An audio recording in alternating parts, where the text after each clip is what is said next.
বিশ্বে মাছ চাষে বাংলাদেশের অবস্থান চতুর্থ, কিন্তু এ খাতে প্রযুক্তির ব্যবহার বদলে দিতে পারে পুরো খাতের চিত্র। তেমনি একটি প্রযুক্তি রিসার্কুলেটেড অ্যাকুয়াকালচার সিস্টেম বা রাস। এতে ঘরেই উৎপাদন করা যাবে নানা জাতের মাছ। এমন পদ্ধতিতে পরীক্ষামূলক উৎপাদন শুরু করেছে বাংলাদেশ শিল্প গবেষণা পরিষদ BCSIR। মাঝার মিলনের রিপোর্ট, ক্যামেরায় ছিলেন জিন্নুর রায়না হাসান। মাঝারি আকারের একটি কন্টেইনার, মধ্যে সারি সারি চৌবাচ্চা, এক একটি মাত্র 3 ঘনমিটারের। যুক্ত করা হয়েছে নানান যন্ত্রপাতি। বোঝার উপায় নেই, প্রত্যেক চৌবাচ্চার ভেতরে বেড়ে উঠছে বিভিন্ন জাতের শত শত কেজি মাছ।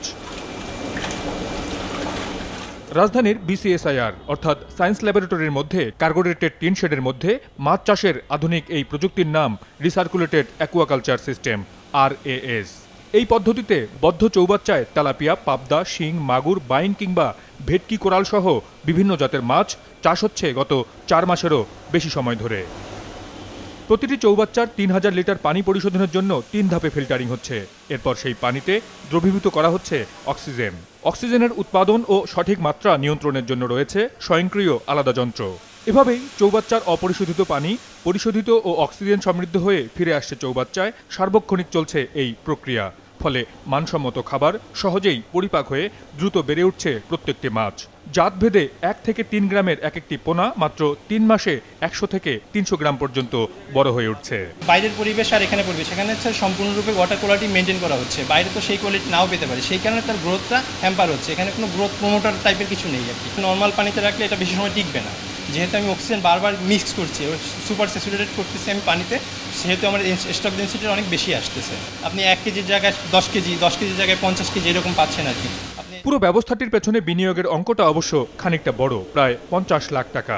কিন্তু কর্মকর্তারা বলছেন বিনিয়োগের তুলনায় লাভের অঙ্কটা আরও বড়।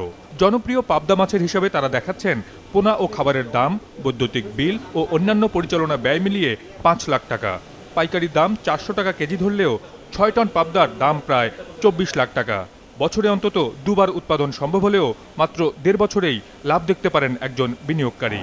অবশ্য দেশীয় উপকরণ ব্যবহার করে প্রযুক্তিটি আরও সহজলভ্য করতে কাজ করছেন বিজ্ঞানীরা। আমরা এটা চেষ্টা করে যাচ্ছি যাতে করে নরমভাবে কিছু মাছ কিছু টার্গেট করে এটা 15 লাখ টাকার ভিতরে কস্টটা কমিয়ে আনা, কাজে বা অন্যান্য ট্যাঙ্ক ব্যবহার করে এখানে বায়োফিল্টার লোকালি তৈরি করে কিভাবে আমরা কাজ করা যায় সেটা আমরা আশা করছি আগামী 3 থেকে 4 মাসে আমরা একটা পরীক্ষার রেজাল্ট ফলাফল পাবো। তখন অবস্থায় বলে দেবে আর কি। তখন হয়তো সরকার মনে করতে পারে যে সেক্টরে তাদের প্রণোদনা বলেন আর অন্য আর্থিক ব্যাংক লোন এর কোনো ব্যবস্থা করা যায় কিনা। পরীক্ষামূলক উৎপাদন শেষে উদ্যোক্তা ও চাষিদের হাতে প্রযুক্তি হস্তান্তরের প্রক্রিয়া শুরু হয়েছে এরই মধ্যে। প্রত্যেক সপ্তাহে চলছে উৎসাহীদের সঙ্গে আলোচনা।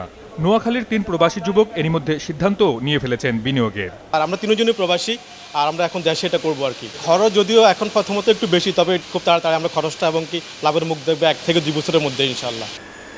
ময়মনসিংহের বাদল নামের এক উদ্যোক্তা আরও আগে থেকেই প্রায় একই প্রযুক্তিতে মাছ চাষ করে সাড়া ফেলেছেন এলাকায়।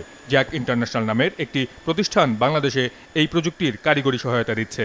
আমাদের এখান থেকে যদি রপ্তানিমুখী চিন্তা করে যদি বড় সুপার ইন্ডাস্ট্রি করতে পারে, যেরকম বারামুন্ডি, স্যামন, এগুলো যদি করতে পারে, ধরুন 90 থেকে 100 কোটি টাকার প্রজেক্ট, এবং 3 থেকে 4 বছরের টাকা উঠে আসবে সব এক্সপোর্টের জন্য, এবং গার্মেন্টস শিল্প থেকেও এটা ভালো হতে পারে।